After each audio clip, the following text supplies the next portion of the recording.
Täna ma räägin sellest, mida võiks teha enne, kui uude suhtesse minna. Eelmine nädal ma rääkisin sellest, kuidas oma eelmises suhtes inventuur teha ja kokkuvõte ja seekord siis liigume sammu edasi, eeldusel, et see inventuur on tehtud, aega on mööda läinud ja on tunne, et me võiks olla valmis edasi liikuma. Mida siis teha? Nagu me kõik teame, suhted on meile peegliks, ehk siis meie partner on meile peegliks. Et tänu partnerile me näeme endas asju, mida me üksi ei saaks näha.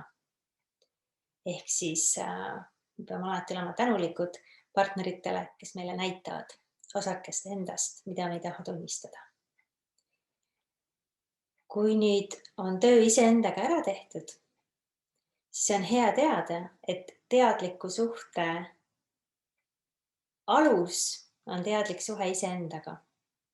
Ehk siis tõesti iseenda sügavuti tundmine, oma hingehaavade tundmine, oma käitumismustrite tundmine, oma hirmude tundmine, oma vajaduste tundmine.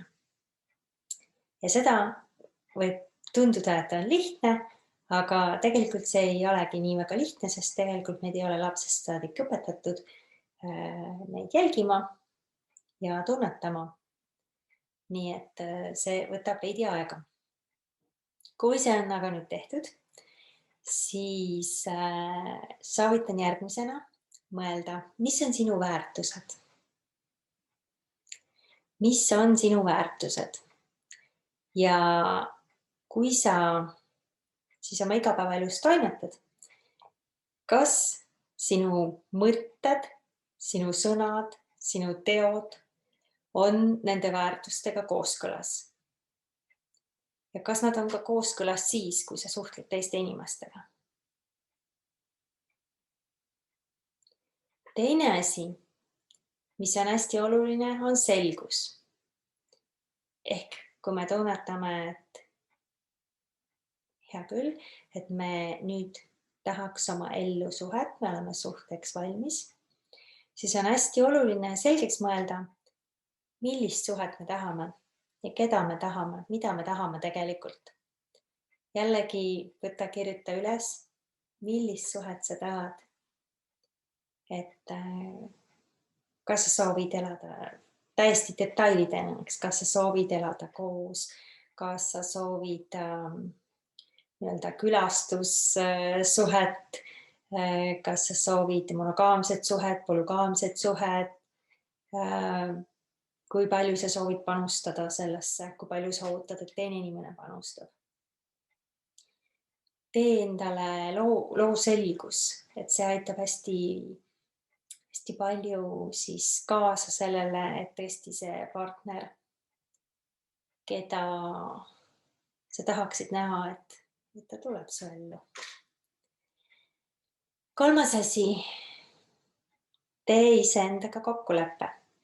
Et kui sa oled selgeks teinud oma väärtused, siis tee endaga kokkulepe, et sa austad ka suhtesse astudes oma väärtuseid, oma piire, et sa austad ennast ka suhtesse minnes.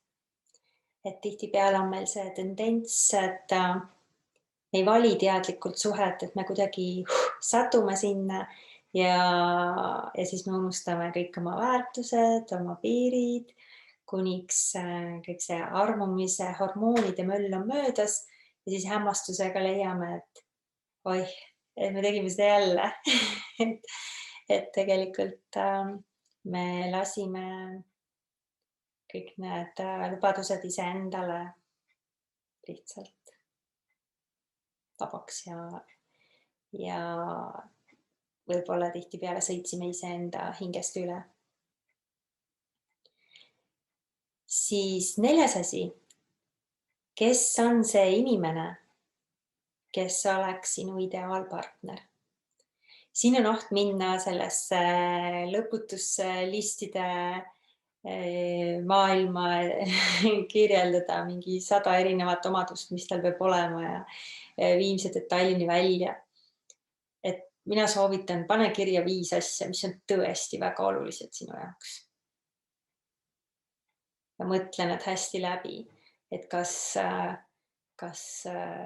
tõesti, kui seda ei ole, et kas see on sinu jaoks nii-öelda ei suhtele, et mis asjad on nagu kõige olulisemad sinu jaoks, tõesti kõige olulisemad asjad. Ja 5. mida sina siis oled valmis sellele ideaalpartnerile pakkuma, milline inimene pead sina olema, et sellist ideaalset partnerit oma ellu kutsuda ja mida sina sellesse suhtesse omalt poolt siis annad.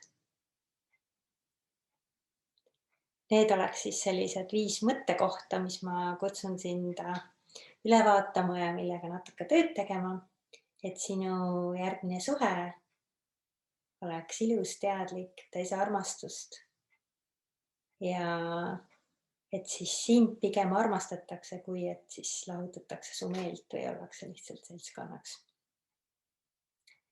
Ja sama, et seda pakuksid siis ka sina teisele inimesele. Aga tänaseks kõik. Andke teada, kuidas need vihjed teid kõnetasid, kas te olete suhtesse minnes niimoodi analüüsinud või on need suhtesse minekud pigem sellised sattumised, suhtesse sattumised.